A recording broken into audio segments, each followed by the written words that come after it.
Hace tiempo que me persigue la siguiente pregunta. ¿Qué se siente ser humano en el siglo XXI? Ok, es una pregunta inabarcable que mucha gente ya pensó desde distintos puntos de vista. Pero me imagino que si alguien escribiese un libro sobre el tema, tendría que haber por lo menos todo un capítulo que hable sobre nuestra relación con la ciencia y la tecnología, ¿no?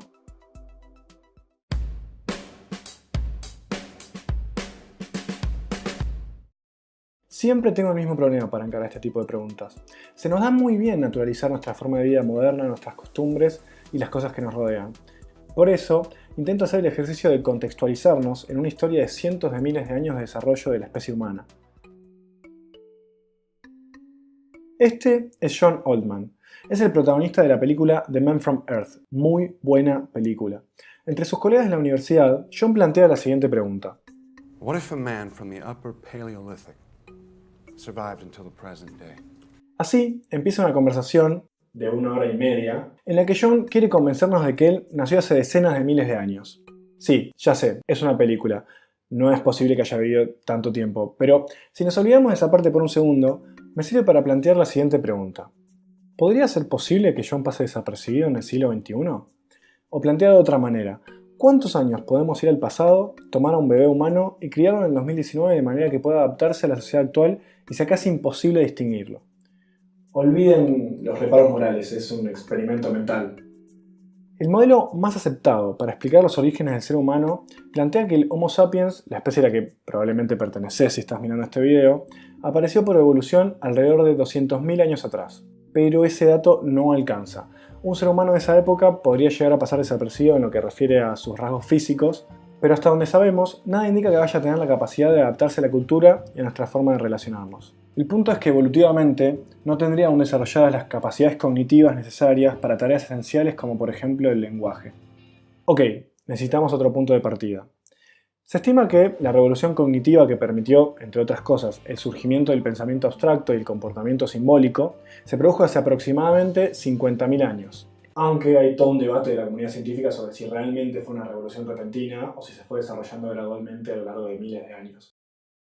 Pero ese sí es un buen punto de partida. Un Homo sapiens nacido hace 50.000 años en la sabana africana probablemente podría crecer y vivir sin problemas en el mundo del siglo XXI. Lo interesante de este razonamiento es que funciona en ambas direcciones. Vos, yo, Gachi, Pachi y cualquiera que esté mirando este video a través de internet es prácticamente indistinguible de aquel animal que vivía hace 50.000 años entre otros mamíferos. Con esto en mente, me gusta la forma en la que Yuval Noah Harari habla acerca de las primeras especies del género Homo, mucho más atrás en el tiempo. Estos humanos amaban, jugaban, formaban amistades íntimas y competían por el rango social y el poder, pero también lo hacían los chimpancés, los papiones y los elefantes. No había nada de especial en ellos. Nadie, y mucho menos los propios humanos, tenían ningún atisbo de que sus descendientes caminarían un día sobre la luna, dividirían el átomo, desentrañarían el código genético y escribirían libros de historia. Sí, somos anatómicamente indistinguibles del primer Homo sapiens que apareció hace más de 200.000 años y nuestras capacidades cognitivas surgieron hace aproximadamente 50.000 años.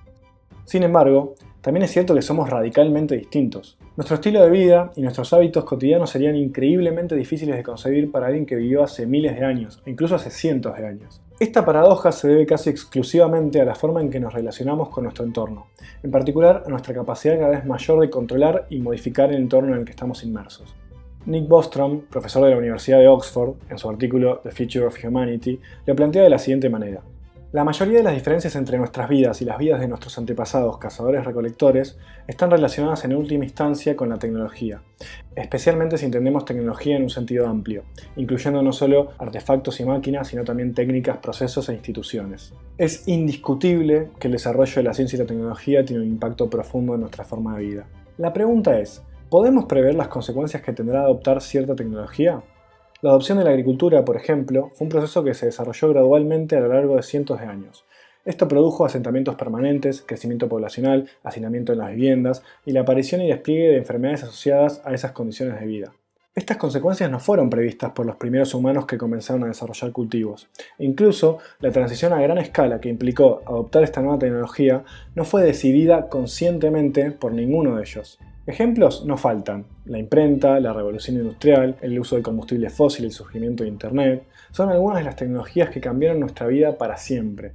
Hace ya varios años estamos viviendo una transición de esa magnitud con el uso de las redes sociales. Algunos estudios, por ejemplo, proponen el diagnóstico adicción al social media, ya que su uso excesivo puede presentar síntomas y consecuencias tradicionalmente asociadas a adicciones que involucran dependencia de alguna sustancia. Probablemente no podamos prever con certeza cuál va a ser el impacto de adoptar cierta tecnología, pero eso no significa que no debamos tener una actitud crítica, reflexiva e informada ante el avance científico y el uso cotidiano que hacemos de la tecnología. Carl Sagan, en un artículo de 1989 titulado ¿Por qué necesitamos entender sobre ciencia?, lo pone en estos términos. Vivimos en una sociedad absolutamente dependiente de la ciencia y la tecnología, y a pesar de ello, hemos acomodado las cosas de manera tal que casi nadie sabe sobre ciencia y tecnología. Esa es una receta clara para el desastre. 30 años después, el peligro de esta receta clara para el desastre sigue vigente. Pero hay que admitir que mejoramos un poco. A diferencia de otros momentos de la historia, nos toca vivir en un mundo globalizado e hiperconectado, con un nivel de acceso a la información sin precedentes. Tenemos las herramientas para hacer las cosas un poco mejor. Depende de nosotros.